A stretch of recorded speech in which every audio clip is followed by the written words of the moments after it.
നമ്മുടെ കൂടെയുള്ള പാർട്ട്ണർ എന്ന് പറയുന്നത് അവരുടെ ഇഷ്ടത്തിന്, അവരുടെ സമാധാനത്തിന്, അല്ലെങ്കിൽ അവരുടെ സന്തോഷം ഞങ്ങളിലാണ് എന്ന് തോന്നിയിട്ട് കൂടെ നിൽക്കുന്നതാണ്. അല്ലാതെ ഭീഷണിപ്പെടുത്തി തല്ലി കൂടെ നിർത്തുന്നതല്ല. ഞാനിതിപ്പോൾ ഇവിടെ പറയാൻ കാരണം വേറൊന്നുമല്ല. ജാസിത്താത്ത ഒരു ഇൻ്റർവ്യൂ കൊടുത്തിട്ടുണ്ട്. ആ ഇൻ്റർവ്യൂവിൽ താത്ത പറയുന്ന ചില കാര്യങ്ങളുണ്ട്. അത് കേൾക്കുമ്പം താത്തയ്ക്ക് പല കാര്യങ്ങളും ഓർമ്മയില്ലെങ്കിൽ ബാക്കിയുള്ള ആൾക്കാർക്ക് ഓർമ്മയുണ്ട്, കേൾക്കുന്ന ആൾക്കാർക്ക് ഓർമ്മയുണ്ട്, കാണുന്ന ആൾക്കാർക്ക് ഓർമ്മയുണ്ട്. ഞങ്ങൾ കുറച്ച് കാര്യങ്ങൾ അങ്ങോട്ട് ഓർമ്മിപ്പിച്ച് തരാൻ താത്ത. എന്നെ വേണ്ടെന്ന് വെച്ച് പോകത്തില്ല. അതൊരു വലിയൊരു കാര്യം. നമുക്ക് നമ്മുടെ പാർട്ട്ണറിനെ അറിയാമല്ലോ, അല്ലെങ്കിൽ ആളെങ്ങനെയാണ് എന്നുള്ളത് നമുക്ക് നന്നായിട്ട് അറിയാം. ആശി ഭയങ്കര അഡ്ജസ്റ്റ് ചെയ്യുന്ന ഒരു വ്യക്തിയാണ്. ഇവൻ ഞാനാണെങ്കിൽ ഭയങ്കര, ഞങ്ങൾ രണ്ടുപേരും ഒരേ വേവ് ലെങ്തിൽ ചിന്തിക്കുന്ന വ്യക്തികളാണ്. ആശി കളഞ്ഞിട്ട് പോകത്തില്ല എന്നല്ല, നീ കളഞ്ഞിട്ട് പോകാൻ സമ്മതിക്കത്തില്ല എന്ന് പറ. അതാണ് അവിടെ ശരി. ആ ചെറുക്കൻ നിന്നെയും പേടിച്ചിട്ട് ഒളിച്ചോടിയ സാഹചര്യം വരെയുണ്ട്. എന്നിട്ട് ഇട്ടിട്ട് പോവത്തില്ല പോലും. ഉളപ്പുണ്ടോ ഇങ്ങനെ ഇരുന്ന് പച്ച കള വിളിച്ചു പറയാൻ? ഇതിനെ പേടിച്ചിട്ട് അവൻ ഒളിച്ചോടി പോവും, എവിടെയെങ്കിലും പോയി രക്ഷപ്പെടാന്ന് പറഞ്ഞിട്ട് ഫോൺ വിളിച്ച് ഭീഷണിയാ, ഞാൻ ആത്മഹത്യ ചെയ്യുമെന്ന് പറഞ്ഞിട്ട്. എന്നിട്ട് അതിനെ തിരിച്ച് വിളിച്ചു കൊണ്ടുവരും. ഇവനാണ് ഇരുന്ന് പ്രസംഗിക്കുന്നത്. ഇത് ഇവളെന്നും പറയാൻ കൂട്ടത്തില്ല, ഇവനൊന്നും പറയാൻ കൂട്ടത്തില്ല. പിന്നെ അഡ്ജസ്റ്റ്മെൻറ്റ്, നീ അഡ്ജസ്റ്റ് ചെയ്യുന്നതല്ല, അതൊരു പാവമായതുകൊണ്ട് അത് അഡ്ജസ്റ്റ് ചെയ്ത് പോകുന്നു. അതാണ് സത്യം. നിന്റെ കൂതറ സ്വഭാവം വെച്ചിട്ട് ആ ചെറുക്കൻ അഡ്ജസ്റ്റ് ചെയ്ത് പോകുന്നു. അതുകൊണ്ട് അങ്ങനെ ആശയെ ഇട്ടിട്ട് പോകും എന്നുള്ള പേടി എനിക്ക് ഒരിക്കലും ഇല്ല. കാരണം ആശയ്ക്ക് ഒരിക്കലും എന്നെ ഇട്ടിട്ട് പോകാൻ പറ്റത്തില്ല. കാരണം ഞങ്ങൾ അത്രയും ഞങ്ങൾ മനസ്സിലാക്കിയ വ്യക്തികളാണ്. അതെ, കാരണം ഈവൻ ഇപ്പൊ ഈ ഒരു മിനിറ്റ് ഇപ്പൊ ഞാൻ ആശയില്ലാണ്ടാണ് ഈ ഇന്റർവ്യൂവിന് വന്നിട്ടുള്ളത്. ഈ ഒരു മിനിറ്റ് നിങ്ങൾക്ക് എന്റെ ഫോൺ നോക്കി അറിയാം എനിക്ക് എത്ര മിസ് കോളും ആശയെ വന്നിട്ടുണ്ടാവുന്നത്. കാരണം ആശ അങ്ങനെയാണ്. സ്നേഹം കൊണ്ടല്ല, ഈ ശല്യം കുറേ നേരം വൈകിട്ട് അങ്ങ് വന്നാൽ എനിക്ക് അത്രയും നേരം സ്വസ്ഥതയോടെ ഇരിക്കാലോ എന്ന് കരുതിയിട്ട് ആ ചെറുക്കൻ വിളിച്ചു നോക്കുന്നതാ.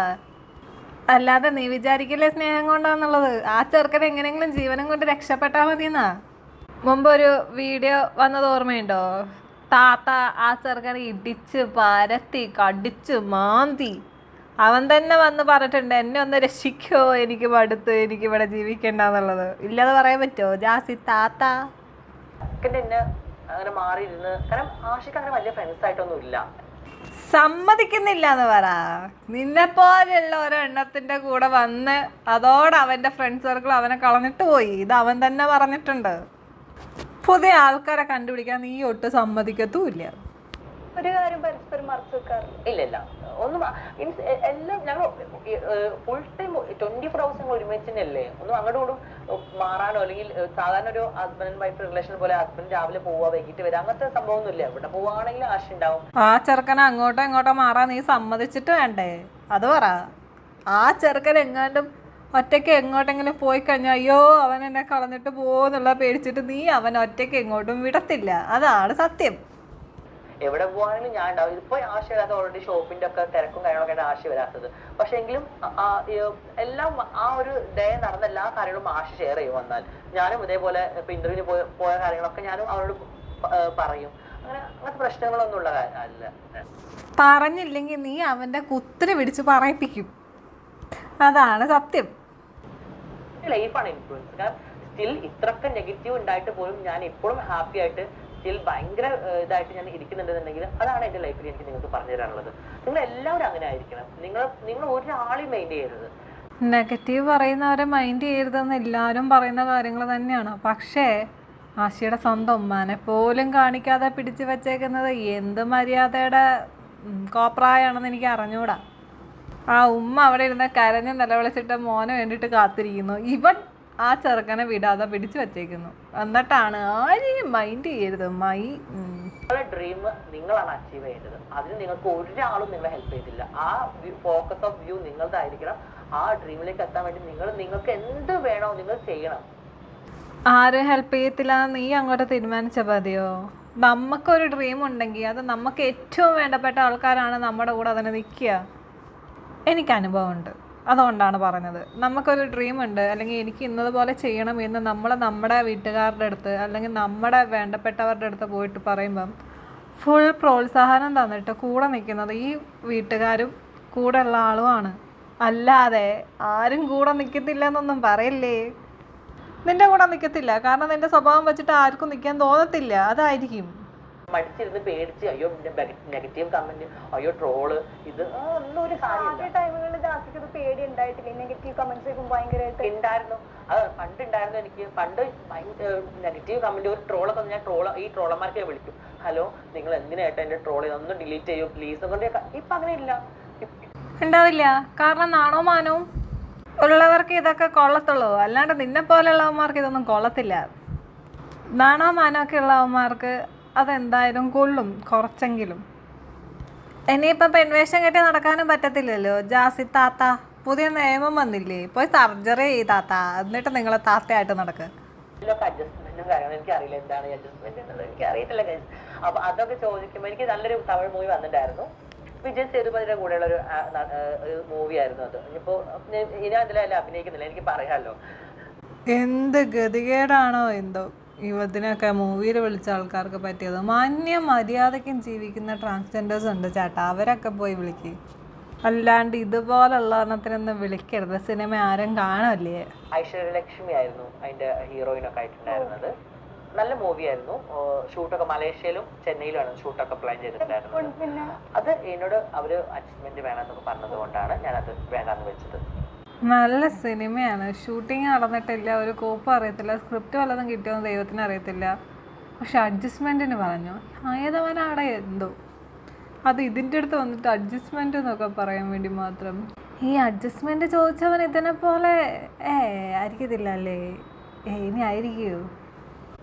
എനിക്കറിയില്ല എന്താണ് അഡ്ജസ്റ്റ്മെന്റ്, അല്ലെങ്കിൽ എന്താണ്, ഇങ്ങനെ തന്നെയാണോ എല്ലാവരും സിനിമയിൽ കയറുന്നത്, അല്ലെങ്കിൽ ഇത് ചെയ്താൽ മാത്രമാണോ സിനിമകൾ ചെയ്യുന്നത്. നല്ല സിനിമകളുണ്ട്, നല്ല സിനിമയുടെ ഭാഗമാകാൻ പറ്റും. പക്ഷെ അതിന് നമ്മൾ തുണി ഉരിഞ്ഞ് കാണിക്കണം എന്നുള്ളൊരു ഇതൊന്നും ഇല്ല.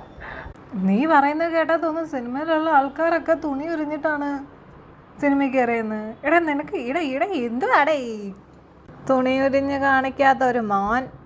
ആ ഹെലനെ വിളിച്ചിട്ട് ഊരി കാണിച്ചതൊക്കെ ഇവിടെ എല്ലാവരും കണ്ടായിരുന്നു കേട്ടോ. കൂടുതൽ അങ്ങോട്ട് നല്ല രീതിയിൽ വരുന്ന ഓപ്പർച്യൂണിറ്റീസ് മാത്രം. അതെ, അത് മതി. കാരണം ഞാൻ ഭയങ്കര ഫാമിലി ഓറിയന്റഡ് വ്യക്തിയാണ്. എനിക്ക് പാർട്ട്ണർ ഉണ്ട്. എന്റെ ഞാൻ ചെയ്യുന്ന മൂവീസിൽ എന്റെ പാർട്ട്ണറും കൂടി ഓക്കെ ആണ്, അല്ലെങ്കിൽ അത് ചെയ്യാൻ നല്ലതാണെന്ന് വില്ലിങ് ആണെങ്കിൽ മാത്രമേ ചെയ്യുള്ളൂ. എന്തോറിൻ്റെഡ് ഫാമിലി അതും നീ. എന്നിട്ടാണ് ആ ചെറുക്കനെ സ്വന്തം ഉമ്മാനെ പോലും കാണിക്കാതെ പിടിച്ചു വെച്ചേക്കുന്ന നീ. വായിൽ വേറെ വല്ലതൊക്കെ വരും പറഞ്ഞേക്കാൻ. ഞാൻ ബോക്സ് കണ്ട് അങ്ങനെ ഇരുന്ന് വിഷമിക്കുന്ന ഒരു വ്യക്തിയല്ല. ഫസ്റ്റ് ഓഫ് ഓൾ മുമ്പൊക്കെ എനിക്ക് വിഷമമുണ്ടായിരുന്നു. പണ്ടൊക്കെ റീൽസ് ചെയ്യുന്ന സമയത്ത് നമുക്ക് വല്ല ഈ 9 ഇങ്ങനെ കുണ്ടനൊക്കെ വരുമല്ലോ, അപ്പൊ നമുക്ക് ഭയങ്കര വിഷമായിരുന്നു അത് കാണുമ്പോൾ. അപ്പൊ നമ്മളിങ്ങനെ വിഷമിച്ച് വേണ്ട ഇതിന് വീഡിയോ ഒന്നും ചെയ്യേണ്ട, എന്തിനാ അത് ആൾക്കാരെ വായന ഇങ്ങനെ കേൾക്കുന്ന സമയം മിണ്ടാടൊക്കെ ഇരിക്കുമായിരുന്നു. ഉള്ള കാര്യം ആൾക്കാർ പറയുമ്പോൾ ഇരുന്ന് വേദനിച്ചിട്ട് കാര്യമില്ല. നിങ്ങളപ്പോൾ വിചാരിക്കും ഇവളെന്താ ഇങ്ങനെ സംസാരിക്കുന്നതെന്ന്. സത്യത്തിൽ ഞാൻ ഇവരൊക്കെ സപ്പോർട്ട് ചെയ്തുകൊണ്ടിരുന്നതാണ്. പക്ഷെ ഈ പരനാറി കാരണം വെറുത്തുപോയി. സ്വന്തം കമ്മ്യൂണിറ്റിക്കാർക്ക് പോലും വേണ്ട ഇതിനെ. പിന്നെ ഞാൻ എന്തിനാ മിണ്ടാണ്ടിരിക്കുന്നത്? എനിക്കെന്താ പറയാന്തോ? അങ്ങനെയല്ല. ഇത് ഇപ്പൊ എന്റെ ഈ ഒരു വീഡിയോ ഞാൻ ചെയ്തിട്ട് ഒരുപാട് പേര് എന്നെ മോസ്റ്റ്ലി നെഗറ്റീവാണ് പറയുന്നത്. മൊത്തത്തിൽ നെഗറ്റീവാന്ന് പറയാൻ പറ്റി. പിന്നെ നിന്നെപ്പോലെ കുറേ എണ്ണങ്ങളുണ്ട്, അതുങ്ങൾ വന്ന് നിന്നെ സപ്പോർട്ട് ചെയ്യും. എൻ്റെ ലൈവിൽ വന്നിട്ട് ഒരു നാറി ഭീഷണിപ്പെടുത്തിട്ടുണ്ടായിരുന്നു, നിന്നെ ഇനി ജാസിയുടെ വീഡിയോ ചെയ്ത് കഴിഞ്ഞാൽ കൊല്ലും എന്ന് പറഞ്ഞിട്ട്. പിന്നെ ആ നാറി നീ വഴി കണ്ടിട്ടില്ല, ആ ഒറ്റ വഴിക്ക് പോയതാ, പിന്നെ പൊങ്ങിയിട്ടില്ല. എങ്ങോട്ട് പോയോ ഒന്നും. എനിക്ക് കമന്റ് ഇടുമ്പോഴും എനിക്ക് ഇത് ഒരു നമ്മളൊക്കെ ഇൻഫ്ലുവൻസേഴ്സ് ആണല്ലോ, ഒരു ഇൻഫ്ലുവൻസ് എടുക്കണം. കാരണം ഇൻഫ്ലുവൻസർ നീ തീർന്ന് തൊലിഞ്ഞ്. ഏത് രീതിയിലാണ് സമൂഹത്തിന് ഇൻഫ്ലുവൻസ് ചെയ്യുന്നതെന്ന് പറയാം. അതാണ് ഞാൻ ഇപ്പൊ പറഞ്ഞു വരുന്നത്. ഒരുപാട് പേര് എനിക്ക് നെഗറ്റീവായിട്ട് കമന്റ് ഇടുന്നുണ്ട്, എന്നിട്ട് സ്റ്റിൽ ഞാൻ വീഡിയോ ഇടുന്നുണ്ട്. ഞാൻ ഒരു കമന്റ് പോലും ഞാൻ നെവർ മൈൻഡ് ആക്കിയിട്ട് ഞാൻ എന്റെ ഹാപ്പിനെസിന് വേണ്ടി ഞാൻ വീഡിയോസ് ഇട്ടുകൊണ്ടേ ഇരിക്കുന്നുണ്ട്. ഇതാണ് എന്റെ ഇൻഫ്ലുവൻസ്. സോറി, ഇതൊക്കെ കേട്ടാൽ പിന്നെ ഇങ്ങനെ ചിരിക്കാതിരിക്കും. എനിക്ക് കുറേ നെഗറ്റീവ് വരുന്നുണ്ട്, എന്നിട്ട് ഞാൻ വീഡിയോ ഇടുന്നുണ്ട്. അതാണ് എൻ്റെ ഇൻഫ്ലുവൻസ്. എൻ്റെ മുന്നേ കർത്താവേ, ഇതിനെയൊക്കെ ഈടാ ബോധമില്ലാത്തവലെ എണീച്ചു വല്ല പഠിക്കും പോടാ. അപ്പോൾ വല്ല പണിയും എടുത്ത് ജീവിക്കും. നീ ഒന്നും സോഷ്യൽ മീഡിയയിൽ കയറണ്ട. അയ്യോ എൻ്റെ പൊന്നോ, ബോധവും ഇല്ല, വിവരവും ഇല്ല, വിദ്യാഭ്യാസവും ഇല്ല, സംസാരിക്കാനും അറിയത്തില്ല. എന്നിട്ടാണ് അവൻ കിടന്ന് പ്രസംഗിക്കുന്നത്. ആ ആഷീനെ അവൻ്റെ അമ്മയുടെ അടുത്ത് പറഞ്ഞു വിടും. അവൻ സ്വസ്ഥമായിട്ട് ഇനിയുള്ള കാലം ജീവിച്ചോട്ടെ. നിന്നെ പോലെയുള്ള ഒരെണ്ണത്തിൻ്റെ കൂടെ ജീവിച്ച് അതിന് മടുത്ത് കാണുന്നല്ല, അതിന് മടുത്ത്. അതുകൊണ്ടാണ് ഇടയ്ക്കിടയ്ക്ക് ഒളിച്ചോടി പോകുന്നതും എന്നെ രക്ഷിക്കുമെന്നും പറഞ്ഞിരുന്ന് കരയുന്നതും വിട്ടേരതിന്. ഇത് അതിനെയും പിടിച്ചു വെച്ച് ഉമ്മനെയും കാണിക്കത്തില്ല, വീട്ടുകാരെയും കാണിക്കത്തില്ല, എന്നിട്ട് അതിൻ്റെ ജീവിതവും തകർത്ത് വലിയ എന്തോ സംഭവമായിട്ട് സോഷ്യൽ മീഡിയ കയറി ഇറങ്ങി നടക്കുക വൃത്തിയായിട്ടാ പിശാശ്. ശരിയെന്നാ ജന്തു.